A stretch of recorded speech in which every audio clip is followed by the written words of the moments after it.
BRS ప్రభుత్వంలో ఉన్నప్పుడు జెన్కోలో power plant పెట్టిండ్రు. కాంగ్రెస్లో ఇప్పటి వరకు ఏమన్నా థర్మల్ పవర్ ప్లాంట్స్ పెట్టినరా?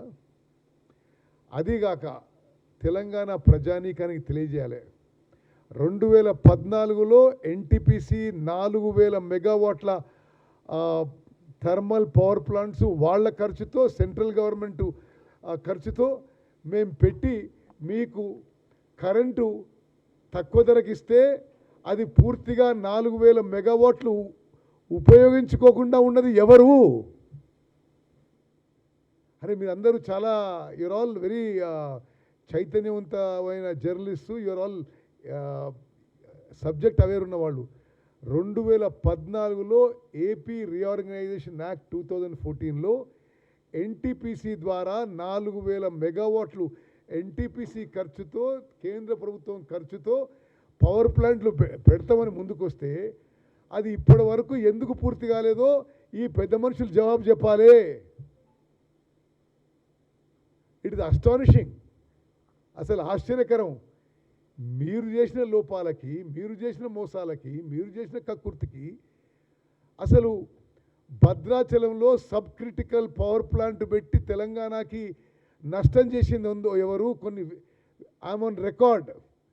భద్రాచలంలో భారతదేశంలో సబ్ క్రిటికల్ పవర్ ప్లాంట్స్ పెడితే అది దానికి కోల్ కన్సంప్షన్ ఎక్కువ ఉంటుంది, పొల్యూషన్ ఎక్కువ ఉంటుంది. భారతదేశంలో ఎక్కడా పెట్టొద్దు అని కేంద్ర ప్రభుత్వం లిఖితపూర్వకమైన ఆదేశాలు ఇచ్చిన తర్వాత ఇండియా బుల్స్ అనే సంస్థ దగ్గర మిగిలిపోయిన second hand sub critical equipment తీసుకొచ్చి తెలంగాణ రాష్ట్రం మీద 1000 కోట్ల భారం మోపింది ఎవరు? దయచేసి మీరు అర్థం చేసుకోవాలి. భారతదేశం మొత్తంలో కూడా సబ్ క్రిటికల్ టెక్నాలజీ వాడొద్దు అని లిఖితపూర్వకంగా ఇచ్చిన తర్వాత భద్రాద్రి పవర్ ప్లాంట్లో కొన్ని 1000 మెగావాట్లో sub critical thermal power plant పెట్టి తెలంగాణ రాష్ట్రానికి, తెలంగాణ ప్రజలకి శాశ్వతంగా నష్టం చేసింది బీఆర్ఎస్ ప్రభుత్వం అని చెప్పి నేను ఘంటాపదంగా చెప్తున్నా. అసలు మీరు మీ మోసం, దగ, కక్కుర్తి కోసం కప్పిపోచుకోవడానికి ఎవరి మీదనో బురద జల్లే ప్రయత్నం ఇది పూర్తిగా తప్పుడు విషయం, అబద్ధాలు, అసత్యాలు. భద్రాద్రి పవర్ ప్లాంట్ మీరే కట్టిండ్రు. యాదాద్రి పవర్ ప్లాంటు అవును, వాస్తవంగా ఆనాడు కొంతమంది దాని గురించి కొన్ని డౌట్స్ ఎక్స్ప్రెస్ చేస్తున్నారు. ఈరోజు ఏమైంది? యాదాద్రి పవర్ ప్లాంట్ కాస్ట్ పెరుగుతూ పోయి ఇప్పుడు Yadadri power plant, Bhadradri power plant కొన్ని సమయాల్లో షట్ డౌన్ చేయాల్సి వస్తుంది. ఎందుకు? దాని నుంచి ప్రొడక్షన్ చేసే power it is too costly. So ఇప్పుడు దాన్ని పూర్తి స్థాయిలో ఉపయోగించే పరిస్థితి కూడా లేదు. ఎవరు కట్టిండ్రు ఈ పవర్ ప్లాంట్స్? ఈ కాస్ట్ ఓవర్ రన్కి కారణం ఎవరు? భద్రాద్రి పవర్ ప్లాంట్ ఏమో అసలు అవుట్డేటెడ్ టెక్నాలజీ వాడి, అవుట్డేటెడ్ టెక్నాలజీ అని చెప్పిన తర్వాత కూడా వాడిన వాళ్ళు ఎవరు? అదొక పెద్ద కుంభకోణం. అది ఇండియా బుల్స్ అనేవాళ్ళు ఎవరి కోసం మ్యానుఫ్యాక్చర్ చేస్తే అక్కడ ఉపయోగించలేదు. ఆ పవర్ ఎక్విప్మెంట్ తీసుకొని తెలంగాణ నెత్తి మీద మోపింది ఎవరు? నేను మళ్ళీ చెప్తున్నా, యాక్చువల్లీ మరి ఆ సబ్ క్రిటికల్ టెక్నాలజీ వాడి భద్రాద్రి పవర్ ప్లాంట్లో తెలంగాణ రాష్ట్రం మీద, తెలంగాణ ప్రజల మీద, తెలంగాణ జెన్కో మీద శాశ్వతంగా భారం మోపింది గత బీఆర్ఎస్ ప్రభుత్వం. అదేవిధంగా యాదాద్రి పవర్ ప్లాంటు కాస్ట్ ఓవర్కి కారణం ఎవరు? ఈరోజు అక్కడ cost of power is so high that these power plants are being forcefully shut down for some time.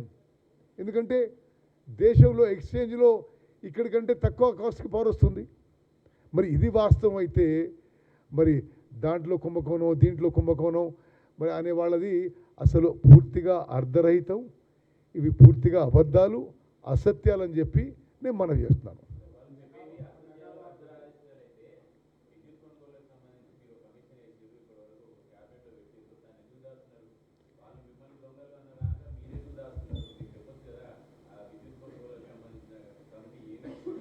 C ఆ కమిషన్ వేసింది ఛత్తీస్గఢ్ నుంచి కొనుగోలు విషయంలో. అసలు Yadadri Bhadradri power plant I don't, అంటే నాకంటే ఇమీడియట్గా మీరు అడుగుతున్నప్పుడు నాకు కానీ I don't think is the scope of that commission. Okay, ఆ విషయంలో సరే the concern minister, chief minister will respond.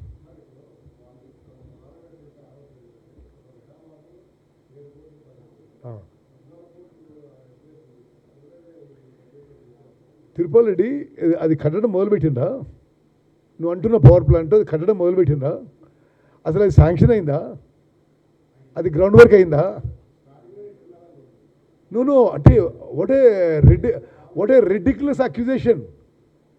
అసలు దానికి అరే మీరు భద్రాద్రి పవర్ ప్లాంట్లో అసలు ఎంత దోచుకున్నారో మీకే తెలవాలి.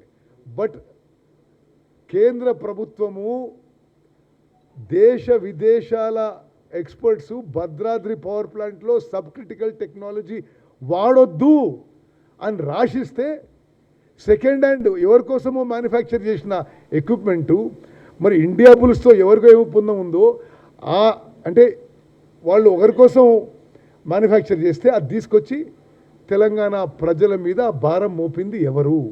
అంటే it is such a serious thing. నేను డెఫినెట్గా అది నేను తప్పనిసరిగా డిప్యూటీ సీఎం గారికి, సీఎం గారికి గుర్తు చేస్తా విషయం.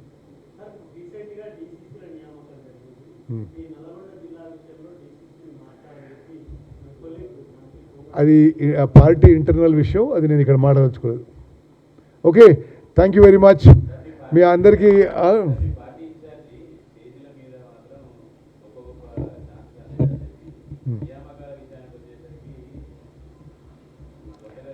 చూడండి, అది ఏఐసిసి విషయము, నేను బహిరంగ వేదికల మీద మాట్లాడదలుచుకోలేదు. Thank you very much.